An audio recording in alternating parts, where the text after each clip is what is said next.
এই মুহূর্তে রাজ্যের সমস্ত এসএসএম কর্মীদের জন্য অত্যন্ত বড় একটি আপডেট। 6ই ডিসেম্বরের কর্মসূচির পর সরকারপন্থী সংগঠনের নেতৃত্বরা নিশ্চিত। তাহলে তারা কি আর দাবি আদায়ের চেষ্টা করবেন না সরকারের কাছে?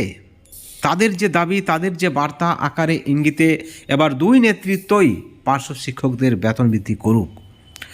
জয়েন্ট ফোরাম আর নেই ঘোষণা সরকারপন্থী নেতৃত্বদের পক্ষ থেকে, এবং তারা সরকারের সঙ্গে কি আর আলোচনায় বসবেন না? তারা কি চেষ্টা করবেন না পার্শ্ব শিক্ষকদের বঞ্চনার জন্য? তাদের দাবি এবার দুই নেতৃত্ব করুক যা করার। আর কি রয়েছে আপডেট? বেতন বৃদ্ধির চূড়ান্ত সিদ্ধান্ত কি রয়েছে? আদৌ কি সরকার চাইছেন? কোনো ফাইল টাইল রয়েছে কি বিকাশ ভবনে? বন্ধুগণ, এই বিষয়ে আমরা আমাদের মতো করে যাঞ্চ করেছি। আমরা দপ্তরে গেছি, কি খবর রয়েছে দপ্তরে, কি আপডেট রয়েছে, সেই আপডেট আপনাদেরকে শোনাবো। আপনারা অবশ্যই ভিডিওটি কন্টিনিউ করবেন। আপনারা সকলে জানেন, বা আপনাদেরকে শুরুতেই জানিয়ে রাখি, joint forum of para teacher গঠন হওয়ার পর সকলেই আশা করেছিলেন যে পার্শ্ব শিক্ষকদের এই দীর্ঘদিনের বঞ্চনার অবসান হবে। জয়েন্ট ফোরামের মাধ্যমে তাদের বেতন বৃদ্ধি হবে 1/3/2024 স্ল্যাব অনুযায়ী, 5 বছর, 10 বছর, 15 বছর, 20 বছরের এক্সপিরিয়েন্স অনুযায়ী।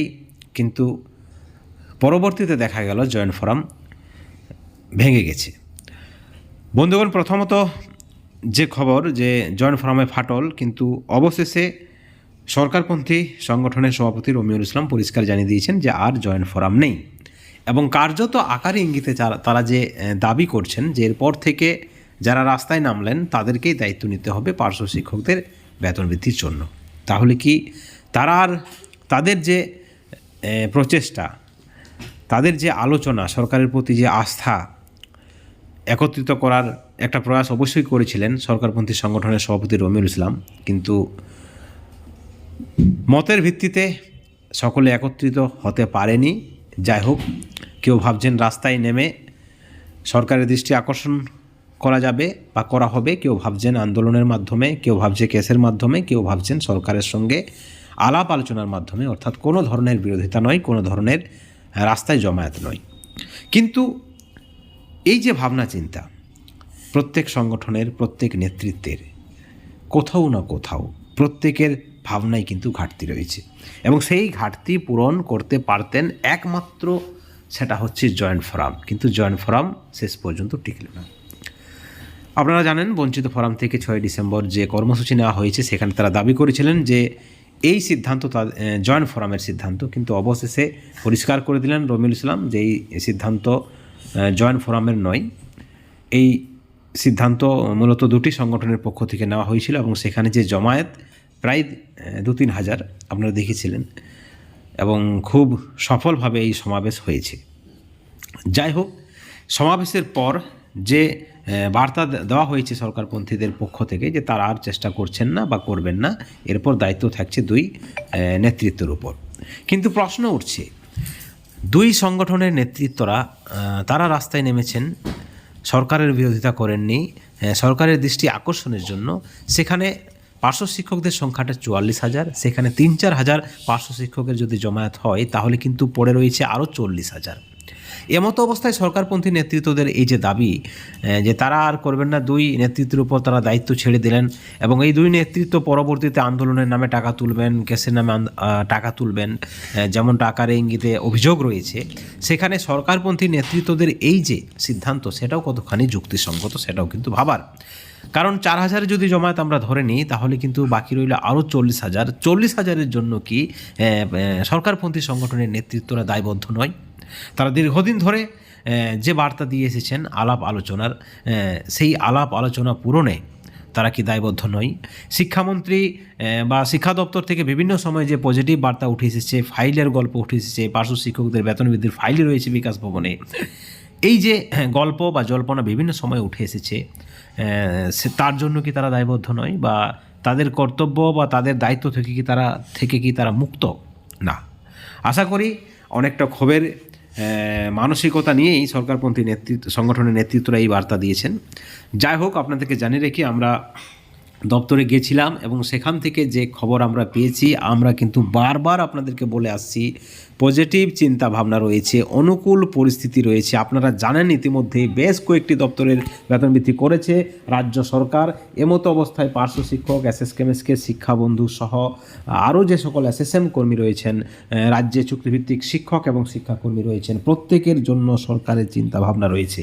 এবং দেখার বিষয় কোন সংগঠন, কোন নেতৃত্ব কিভাবে সেই অনুকূল পরিস্থিতি সৃষ্টি করতে পারছেন, কিভাবে তাদের দাবিটা সরকারের মুখ থেকে ঘোষণা করাতে পারছেন, সরকারের কাছ থেকে জিও আকারে প্রকাশিত করে তাদের যে বিশ্বাস করেছেন যে সকল শিক্ষক শিক্ষিকা, সেখানে পার্শ্ব শিক্ষক হোক, এসএসকেএমএসকে হোক, শিক্ষাবন্ধু হোক, একাডেমিক সুপারভাইজার হোক বা আরও কোনো শিক্ষক শিক্ষাকর্মী হোক, তারা তাদের মুখে হাসি ফোটাতে পারছে।